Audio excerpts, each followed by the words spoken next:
stick? Or, no, it's out there. Okay, good. Frank, thank you very much. You were actually right on time as far as I could tell. Okay, we're going into our first panel of the day, the Macroeconomic Promise and Reform. That is being moderated by Meera Naranyaswamy. She is at the Financial Institutions Group of the IFC.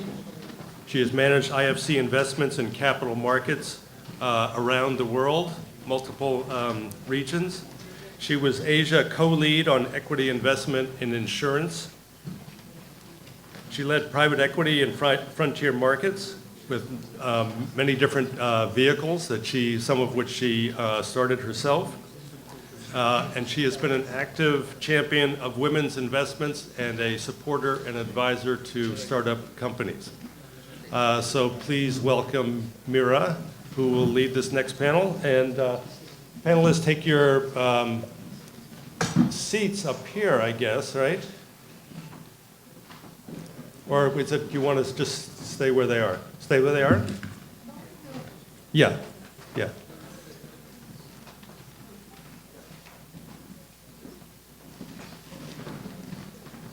Oh, yeah. Okay. And one thing about this, Iqbal is, go ahead.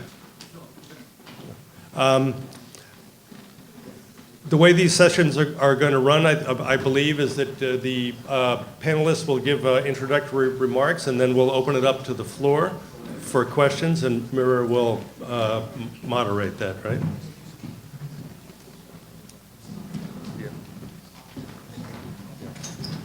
Yes, you are absolutely right, Nick. So due to, as ladies and gentlemen, as you know, like we have to catch up the time. So we're gonna give our speakers a little less time. So what we are hoping is that they're gonna make like 3 to 5 minutes of introductions about themselves. And then like we'll have another maybe 3 to 5 minutes from the moderators to discuss with them. And then we'll open the floor to the audience and a few questions we'll take. So thanks. Good morning and welcome to everyone. Welcome to what I hope is a very exciting opening panel on the Bangladesh macro. We have a very distinguished set of panelists who've come all the way from Bangladesh to share their insights with us. We've had some very excellent opening presentations, one by my own institution, the World Bank Group, and by Frank Nefke. Without further ado, also because we're running late, let me introduce my distinguished panelists.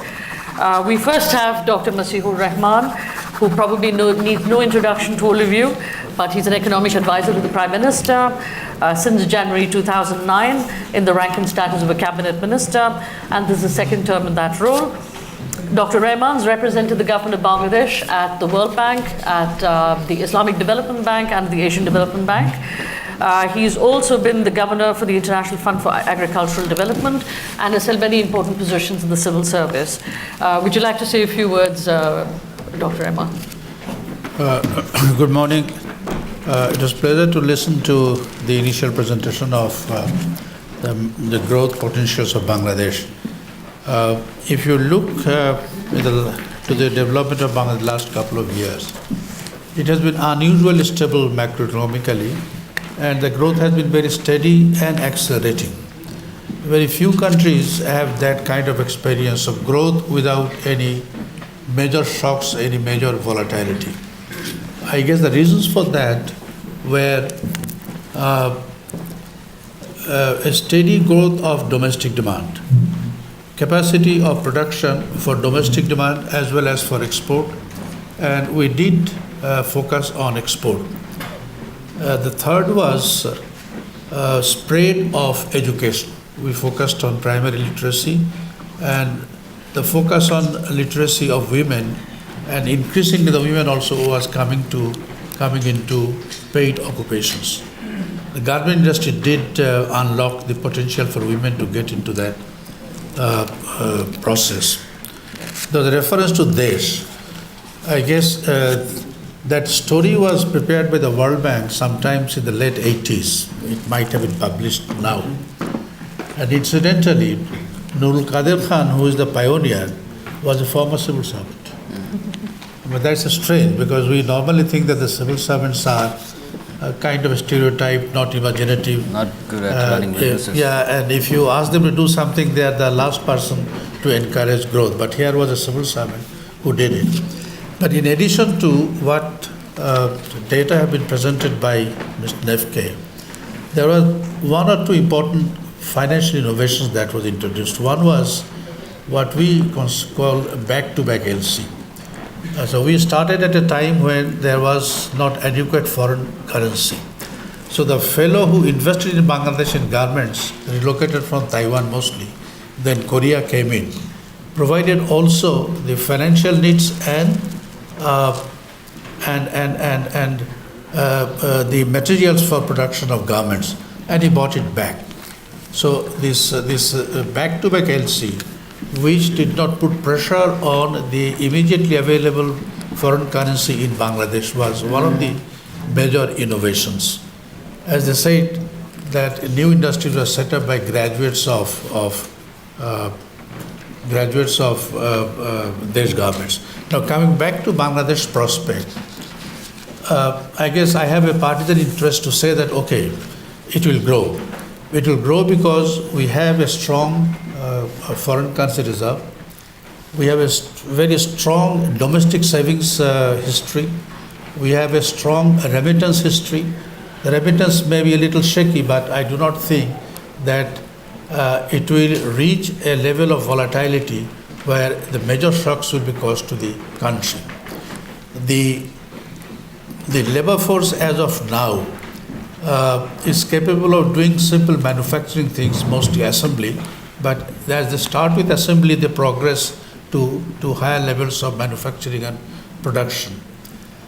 Above all, we have what you call the demographic dividend. For the next 4 or 5 decades, the working age population will outnumber increasingly the combined dependency, including children and old age. I guess what we need to do a little more carefully is develop instruments for mobilization of domestic savings and mobilizing those savings into investment in infrastructure and also in more and more complex manufacturing. So given the right policy directions and the kind of institutions which we have built, strengthening those institutions, I guess beyond my selfish assertion as a part of the government, I can tell you with confidence that the destiny of Bangladesh as of now is success. It cannot be anything else. Thank you very much. On that I think Dr. Rahman nearly finished the panel, but on that very positive note, let me also switch to my other panelists. Let me introduce next Dr. Jamaluddin Ahmed, who is a member of the Board of Directors of the Central Bank of Bangladesh and the General Secretary of the Bangladesh Economic Association. He's also served as the President of the Institute of Chartered Accountants of Bangladesh and as a member of the South Asian Federation of Accountants and also a partner of Deloitte Touche Tohmatsu. And is now the founder chairman of Emerging Credit Rating, right, since 2009. Would you like to make a few remarks, Dr. Ahmed? Because I think what we'd like to do is also start with everyone's views of what is, I think blindingly obvious, right, from what we've heard this morning. Bangladesh has been on an incredible growth trajectory in the solid 6 to 7% for a long time, primarily aided by garment exports and by inward remittances. Poverty is halved in the period from 1990 to 2015, which is the incidence of poverty is literally completely halved. That's quite an impressive achievement. And also the United Nations has, in its determination, has graduated Bangladesh from the LDC status, which is also a very welcome milestone. But what are the underpinnings of this growth? I think we had some idea, right, but from an academic perspective. But I'd like to hear from all our panelists, because you're in Bangladesh, you've come all the way here, and these are very valuable insights. So we'll start with Dr. Ahmed, and then we'll introduce Tanjeeb Alam and Tawfiq later. So why don't you start, Dr. Ahmed? Good morning and thank you. I think we should remember one thing, that if we go to the Times magazine, published on 17 January 1972, it has given a description of Bangladesh, that what happened. 6 million homes were destroyed by the Pakistani soldiers. And then 4 million business houses and shops were destroyed by them. Entire communication system was destroyed. Then they say that the reporter says that can be comparable, this situation, after the earthquake happens in any country. Given that Bangladesh, there was a research study in Harvard that in 90s, regarding the growth, Bangladesh faced negative growth, meaning GDP growth was lower than population growth. It's continued 17 years. And Bangladesh was considered at that time a foreign loan syndrome economy. Everybody tried to make fun regarding Bangladesh. From that situation, the effort of Bangladesh and the sacrifices of our martyrs, many people may ask, what is the cost of this, economic cost of this independence? It was huge. And 3 million people were killed, including the intellectuals. So what is the cost of those human resources? If we consider that, now Bangladesh, in the 90s, Bangladesh went for unlocking the socialist system. So that, given that situation, and the reform process has gone up. And in different areas, Bangladesh was trying to become a mixed capital market economy. So to do that, Bangladesh proceeded on the development of the institutions, gatekeeping institutions, like the Securities and Exchange Commission, Energy Regulatory Commission, then other institutions of gatekeepers. So in this process, the stock market also gone up. But the financial system, the way running and the architecture of the financial system, it is almost the bank-based, because that's why we are talking so many things. In Bangladesh, there is a debate. What should be the architecture of the financial system to maintain our current status and move further? In that case, the gatekeeping institutions should be active and the financial market should be unlocked. Savings, bond market, then the revenue management system, and the banking system. Banking system can not only solve all problems of financing and capital resource allocation. There should not be a demarcation. It should not be preferential and should be given the common opportunities. Given that, and the financial system, automation of the financial system is very important for Bangladesh now at the moment. The transaction in the stock exchanges and the banking system, introduction of this automatic clearing house and the check modernization system, the transaction is getting higher and higher.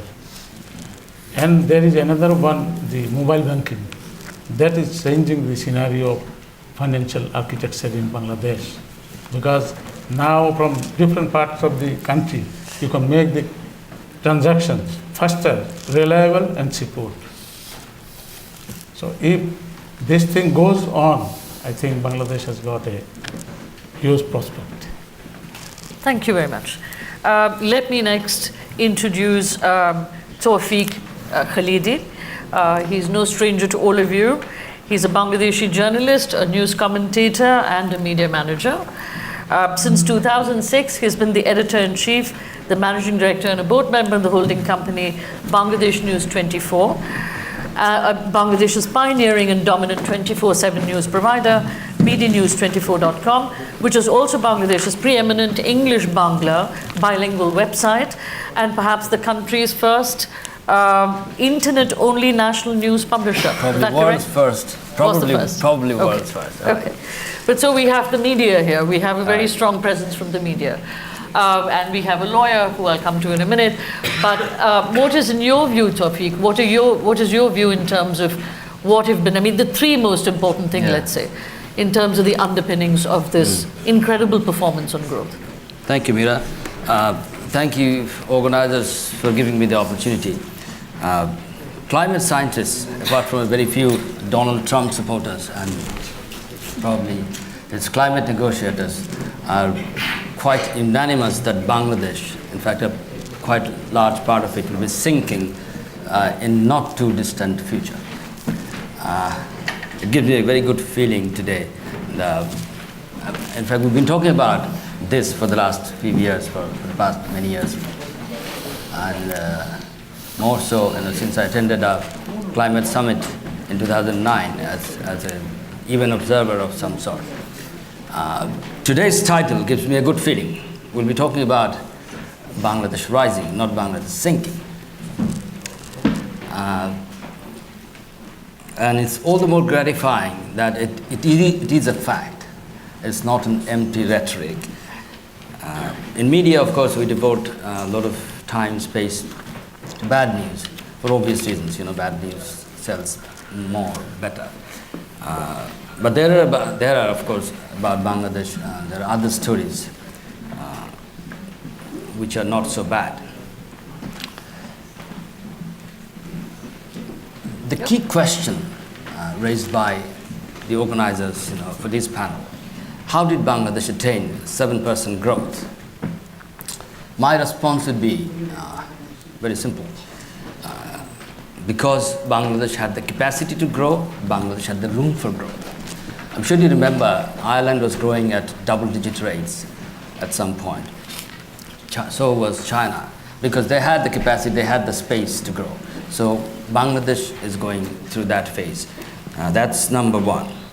And another thing is Bangladesh has a very young population, 40% under the age of 26. These young souls have dreams, aspirations, and a desire for a better life.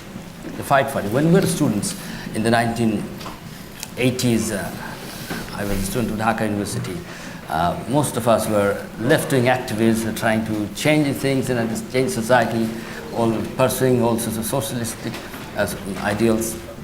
Today's youngsters, when they have free time, they try to get another MBA, another degree, and do something else. So their attitude is different. We're more worried about fighting the military dictators, but today they are doing it differently. They have a different attitude towards life. That's very important. And as Dr. Mushir Rahman has already said, in recent years, our political stability has really helped. And the facilitating public policies have also helped. A more efficient bureaucracy would have helped more. A little less corruption would have helped us much more, much more. Systems and processes could have been smarter, I would say. And the young women and men, yes, I say women first and then men in any discourse in Bangladesh. I know there is quite some of the smartest women from some of the smartest women entrepreneurs are here in this room today. These young men, women and men would have been smarter and more creative in creating more jobs and generating more wealth if we had just better systems and processes. And you all know that a lot of these systems and processes have been digitized or digitalized, but I'll be very blunt in this case. In some cases, not properly trained.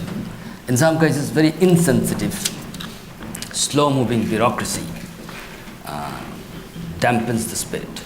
And I'm speaking from my own experience. I'm a journalist. I'm also involved in running a company. So I do take business decisions. I have to talk to or interact with civil servants for certain permission. For example, if I want to pay a few $1,000s to Amazon, which provides me with this server service, I have to go through a long process. It's not acceptable. Growth in, I would say, in domestic demand is another contributing factor. I think our middle class is growing. More people have more disposable income, and they're willing to spend and consume. The size of this consuming middle class isn't that bad, and it's growing. That's another thing. And Bangladesh has been doing better in services, I would say, in utilities. Telecom is one of the best examples. I think probably the best example.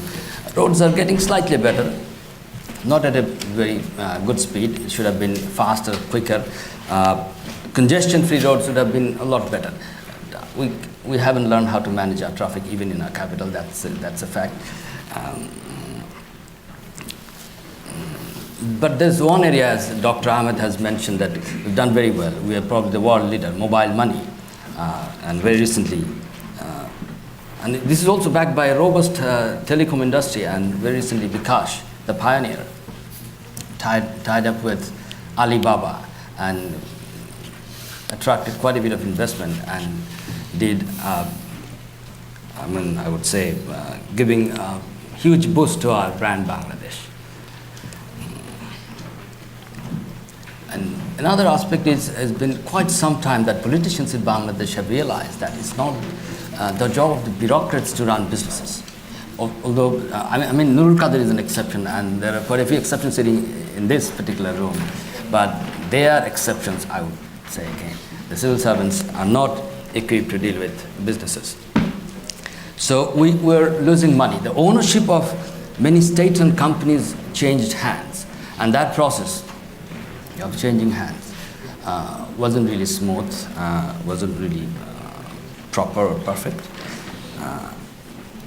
And some are unfortunately still being run by civil servants. That has to change. There was a time when inefficient public enterprises would destroy or eat up 2% of potential growth, annual growth. And I remember in the 1990s, the then finance minister, when he was the secretary, civil servant, I remember, used to talk about that a lot. If I didn't have to subsidize these inefficient companies, government companies, the corporations, then we would have at least 2% extra growth. If we didn't have corruption, then another 1 or 2% growth. So we're losing because of that. So these things are very important for Bangladesh. And it's good that we've learned that businesses are better run by business people. I'm sure this some of the business barons are here in this room from Bangladesh, and they will be happy to hear that. So it's done better, much better by business people, not by bureaucrats. So what happened in the last 13 years or so, it's actually private sector-led growth. Hundreds of thousands of quality jobs have been created by private entrepreneurs, not actually directly by the government. And I think there's another point. NRBs contribute in a big way, especially the NRBs of the unfortunate lot, those who toil in those difficult countries in the Middle East, where human rights conditions are extremely poor, where wages are extremely poor, but still they're There's so many in number, and they keep sending money back home, so that really helps. And that's why we have a better balance payment situation. That's why we can pay for our imports. So that's another thing. For instance, the current financial year, in the first 9 months, we registered a recorded record growth, 7.65, much higher than, not much higher, higher than even the government had hoped. It's 7.65. And in the first 9 months, there's a huge growth in remittance, 17.5, if I'm not wrong. That's what my colleague, the chief economics correspondent, told me before coming to Boston. So, for 13 years in a row, Bangladesh has grown at 6+% rate and 7+ in the last 3. I'm also including the current financial year because we are ending our current year next month. So for 3 years in a row, we're having this 7+, and I believe it could have been double digit had we had political stability, had we had slightly better regulatory climate. I think the 7% growth is a fluke. I don't think that it happened because some magician came and did it. Questions remain, though, on the quality of development. I mean, whether it's been equitable. There is evidence, Smira, there is evidence that disparity has grown too. I mean, this Gini indices for the last few years will testify to that, and that really makes us uncomfortable. In the past decades, we haven't had the kind of infrastructural growth that Bangladesh needed to move faster. That thing is happening. The push is much harder than ever before. The push for upgrades. That's happening now. That's a good thing. The Podda Bridge alone, which is Bangladesh's largest infrastructure, which is one of the longest bridges in the world, will probably add an extra 1% growth. Just one infrastructure will add an extra 1% growth annually, and that's according to World Bank. And World Bank is not a very friendly institution to Bangladesh these days. That came from World Bank. And I think the special economic zones, we'll be talking about that later in later today. Better infrastructure will attract more foreign investment.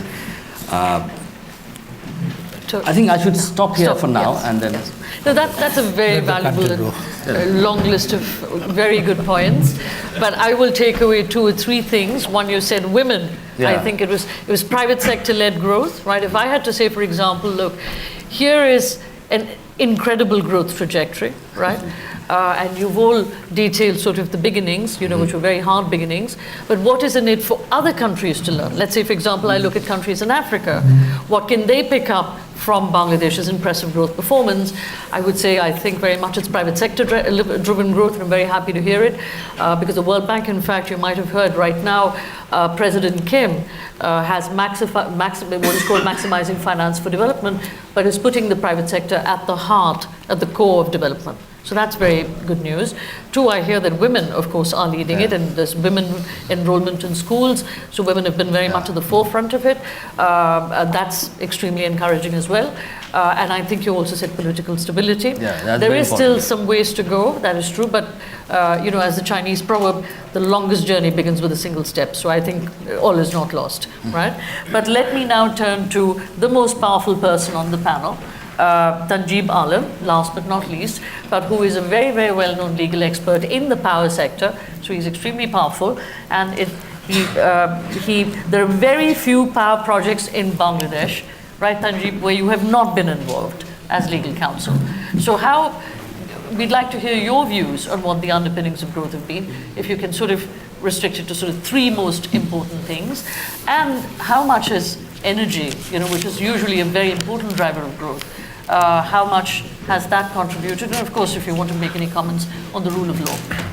Thank you, Mira. I will start with the good news, with the theme of the today's conference and what happened actually yesterday. I just had the opportunity to attend the satellite actually launching of Bangladesh. That's right. So we are talking about rising Bangladesh, as you can imagine, from the event that took place here in USA, that how Bangladesh has risen to the actually now roaming around the orbit also. So that's the example how actually Bangladesh has come, where it has been and where did it come from. Now I'll take one example as a lawyer from Frank's presentation today, that he was giving the analogy of developing industry. What are the essentials that you need to have for developing an economy or industry, and for that matter actually the growth of a country as a whole, is that if you are setting up a car industry, then at one point of time you ask yourself, what happens if there is an accident? And that's why the role of the law comes in actually, that if nobody knows what happens if there is an accident, then the growth prospect for that industry is actually very dismal, in the sense that we do not know what is going to happen. But if you look at the history of Bangladesh and as a legal system as a whole, there is always, age-old saying that law is always playing a catch-up game. And the history of Bangladesh and the legal reform, and for that matter even development of the rule of law in Bangladesh, has not been an exception. I will give you one example. When I started my profession, one of the first projects that I was given, actually two projects I was given from my senior. One was that the new system is going on, but the power sector is being opened up for the private sector. And the second is the telecom sector is also being opened up for the private sector. So in 1997, two important tender process actually one was going on. One for the 3 power projects and another for 3 mobile licenses. And while the government was taking these decisions, there was no for any of these. There was no law for awarding telecommunication license for the mobile companies. So we were relying on the Telegraph Act of 1882. And for the power sector, there was no law even. There was only one law, which was the PDV ordinance, which was not about actually concerning about power. It was about setting up the power company and how to actually do the electricity distribution. So from there, we have actually made the very dominant journey, I would say, that is of the legal reform as well as the development of the economy. What we have done in the legal reform, there has been Telecommunication Act 2001, and that has set up the BTRC, and which played the pivotal role yesterday in actually doing this project for the launching of the Bangabandhu satellite. And when it comes to the power sector, there is another piece of legislation, BERC Act, which has set up the regulatory commission. But centering around the power sector, there has been a lot of law reforms. The most important law reform was that giving the tax exemption for the power projects for 15 years. And then came along the accelerated implementation of power projects. What we have seen also, to enable the capital mobilization, the power projects company or power company has been given exceptional exceptions for setting up a greenfield projects and go for IPO from the very they said go. And when it comes to the awarding power projects, to accelerate the growth, we have reformed the law and made an exceptions to the power projects where you do not need to wait for the 6 months long process of awarding contracts. This is the only area in the power sector where the law allows a potential investor to submit his unsolicited bid, and if it found to be suitable one and meeting the need for the government and for the country, then you don't need to wait for the process of awarding it through tender process. So the law has actually, although had this trend of catching up with the development, but this is for the first time in the power sector where we have seen that actually law is creating the environment for the growth. And you can imagine all this development took place particularly in the power sector in last 10 years.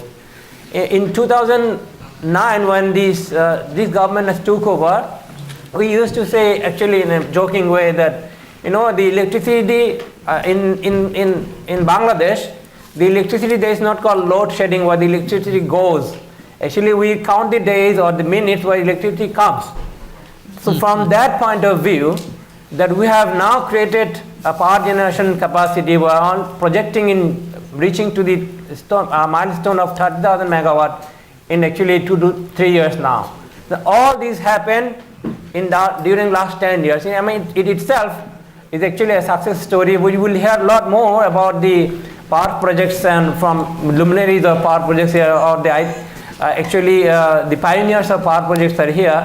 I can tell you one story where during last 9 months, a power projects was created from scratch to 300 megawatts power projects in last week, in 9 months. This is one of the greatest achievement in the region, not only in the region, I would say. People who are involved in the power sector will also be able to tell you that how efficient the power sector has become in the country now.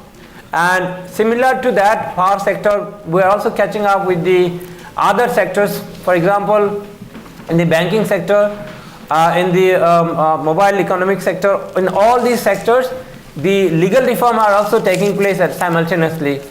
We are now what we are aiming at. We will hear also from the next sessions about the law reform that is taking place. We are coming up with the new Companies Act to facilitate foreign direct investment, and coming up with various economic products. Now at the moment, we do not allow employee stock scheme, for example, or sweat equity in developing new projects or coming up with the new companies. But the law reform is in the offing now. We are hoping that within next 2 to 3 months, we will have new Companies Act which will allow all types of various combination of financing projects. And also we are giving new emphasis on the enforcement of contract, where the people will have the certainty that they will no longer need to speculate what is going to happen if there is any breach of contract, or if there is any events that is taking place is not contemplated under the existing law. And the law reform is taking in such a way that to make it investment friendly, we are going to have a one-stop window under the leadership of Mr. Aminul Islam, who is also here. We have also reformed the BY from BY to Board of Investment, from BY to a new BIDA, which is actually promoting the investment and development. So we will also hear how the law reform has taken place and what law reform is coming up to facilitate doing business in Bangladesh. So we'll hear a lot about that. Okay, excellent. All this sounds, sort of a very rosy picture. I think Tawfiq's touched on some not so good things. But let me sort of, someone said yesterday at the pre-dinner, growth's not without its side effects, right? I mean, it's one way of looking at it. But there are some challenges, right? I mean, there are some wrinkles. There have been some wrinkles in this growth, right? I could say, for example, the fiscal deficit's been contained, but it's been contained for the wrong reasons. It's curtailed much-needed capital spending on infrastructure. I could say the tax revenue as a share of GDP is amongst the lowest in the world. I could say the national savings certificates, which is a very expensive way of financing, has also introduced distortions in the financial sector. Masihur, what is your view? What challenges remain? Any views on these sorts of vehicles? You gave a long list. That's right. I kept it very short. And would you go over them again? I didn't know which one was more important. I started with the national savings. I ended with the national savings certificate. Okay. That's one important one, which is a very expensive form of financing. Okay. The government's been doing that for a long time. Also, and we will get to the capital markets, but also impeding to some extent bond market development. Fiscal deficit. Right. Okay. And the fiscal deficit, I think, has been contained, no doubt, but also because for the wrong reasons. Okay. Tax revenue is as a share of GDP is among the lowest in the world, right? If I said, for example, 3 things are very important in economic development, institutions are very critical. Okay, let me come back, and I will seek your permission to touch on 1 or 2 things that Barrister Tanjibul Alam mentioned. Yes. The first 2 power projects which were set up by private sector, external private sector, were Horipur 1 or Meghnaghat 1 and Meghnaghat 2. These negotiations were done when nobody thought of a law. one reason why you insist on law, or two reasons for which you insist on law. One, those who negotiate or those who clear negotiation outcome are not familiar with the basic economics of investment. So they need something written in the book so that they can follow and defend themselves. Secondly, if you were familiar with the urgency of certain things that should be done by the government and the essence of private sector in terms of getting investment into public goods from which you are not expecting to recover the full cost through price, the government has to provide some subsidy. So those are some of the basic elements of negotiation. Now, if I start with not having the basic economics, I have a problem in getting into that. Now, while I say that I need to know, or the negotiators need to know the basic economics, the World Bank disagreed with the government of Bangladesh. And it refused to have any association with that because these were two unsolicited proposals. After surveying the independent power projects that year, the World Bank came to the conclusion that these were the best bargain for the year. So the World Bank came with this partial risk guarantee scheme. One of her predecessors, Nina Sapiro, was in charge of that.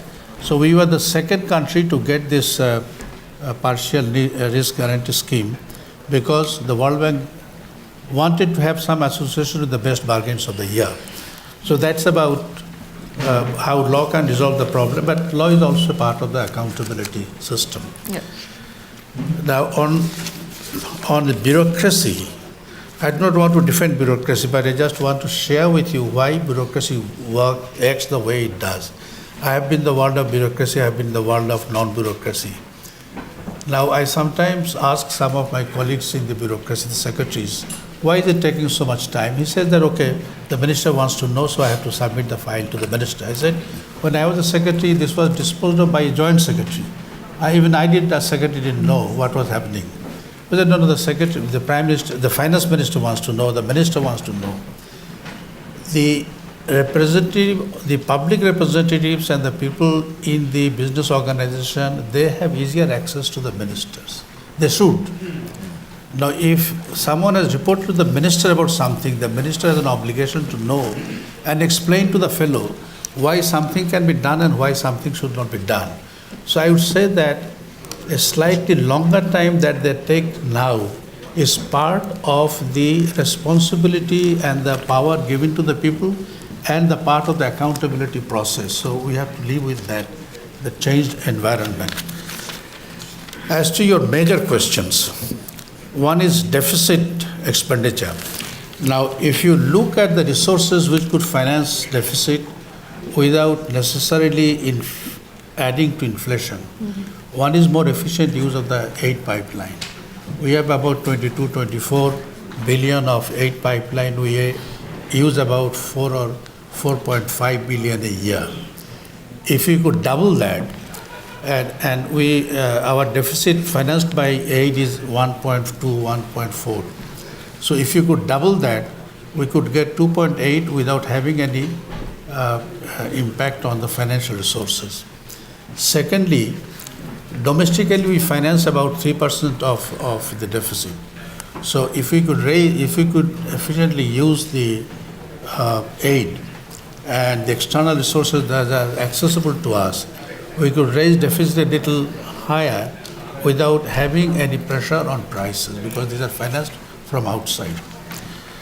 Now, about tax revenue, I think I have a slight difference as to the meaning of tax GDP ratio. I think the tax GDP ratio is a symptom that something is wrong with the tax system.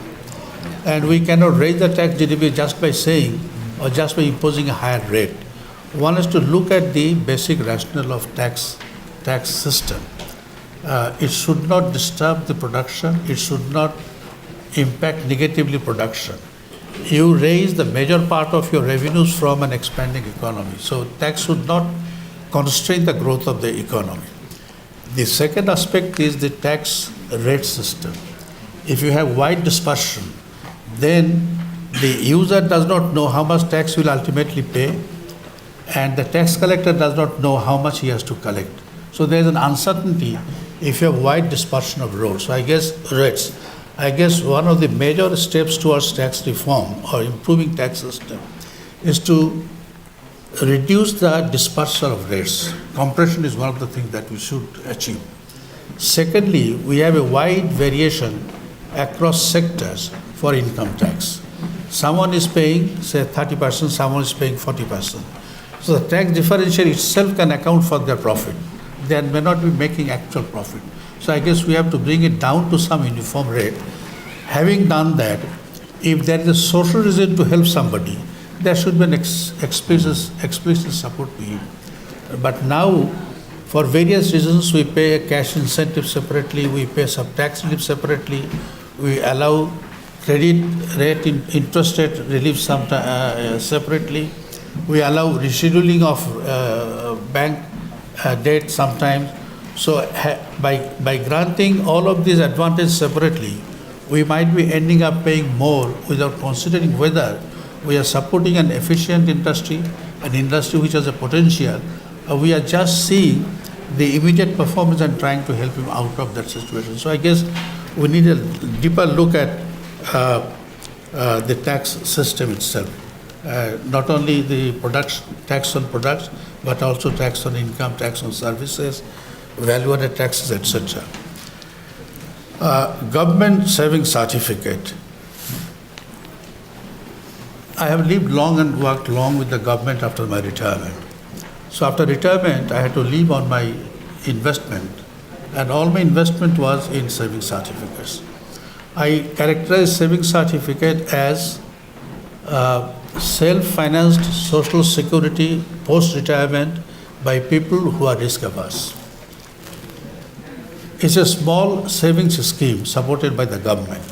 I do not think that these government savings certificates can be used as a major instrument for deficit financing. So we are applying a wrong criteria to an instrument which was not meant for that. Now, if you see the large amounts which have been received by the government on sales of government certificate, evidently there is a large amount of saving in the country. And this saving should be mobilized into more productive investment, into infrastructure. I guess it is time that the government looks at two things. One is long-term bonds. The private sector also should look at the possibility of long-term bonds.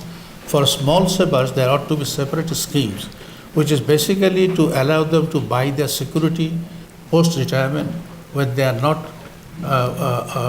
getting any labor income. And there, I guess the government may consider giving them a little reward, which is basically a little above real growth, real return, plus compensation for inflation. So that would be a separate instrument. By merging the two instruments which can serve two different purposes, we blame one for not doing the things which they can never do. With that also, I would suggest that the deficit financing should be looked at from a more modern Keynesian point of view. It is for stabilizing the economy. And if the economy is unstable for whatever reason, the government should intervene within limits to bring in stability and to enhance public investment in public goods. I guess there also we are sort of acting on a kind of fuzzy logic of deficit financing. Okay. Any views, Jamal? You're on the board of the Bangladesh Bank. I mean, any views on, and we'll get to the capital market reform and some points that Dr. Rahman made in terms of development of the local bond market, but any views on some points made? And you see that the Bangladesh stock market and the Dhaka stock exchanges were one kind of mutual, and it was demutualized. Right. Taking the decision, it took a long time, but at the end of the day, government could decide and bring in the international strategic investors. Right. They have now, I think, almost in the decision stage. Right. But before we go to the capital market, do you have any regarding comments on regarding the revenue, I want to add something, that the Bangladesh revenue system, you see, direct tax collection, income tax is a direct tax, and collection of that is time consuming and complicated. Government was considering the value addition tax in the recent time, but almost all the countries in the world, they have adopted that VAT system, and that indirect tax and collection of that is less expensive. For that, Bangladesh should decide on that, and automation of this VAT system should be very soon implemented.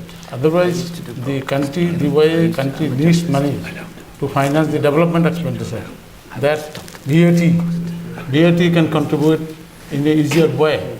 And you see, the Revenue Administration Department also, they should make this challenge they are facing that we have got the Upazila, almost 500 Upazila in Bangladesh administrative unit. There, we do not have the all tax revenue officers. Originally, the Upazila system was introduced that it will work as a mini government in the local area. So that Upazila should have a tax office also. With the changes in the separation of administration from judiciary, so judiciary department, they have got the DC, district commissioner, in his office. Revenue department has no office because they are working as in a hired house in the district area. So people do not understand that they think that these are second grade officers, Right. so they are kept outside the central district administration. So that should be given the priority on that, empowering them, and they lack the logistical support also. Say, for example, UNO, this. I think we need Yeah. to keep moving here. Yeah, we're conscious of the time, yes. And the thing is that another thing is the financial system should be bond, equity market, and the savings certificate. It is only government servants that I think 1.2 or 3 million people here in Bangladesh.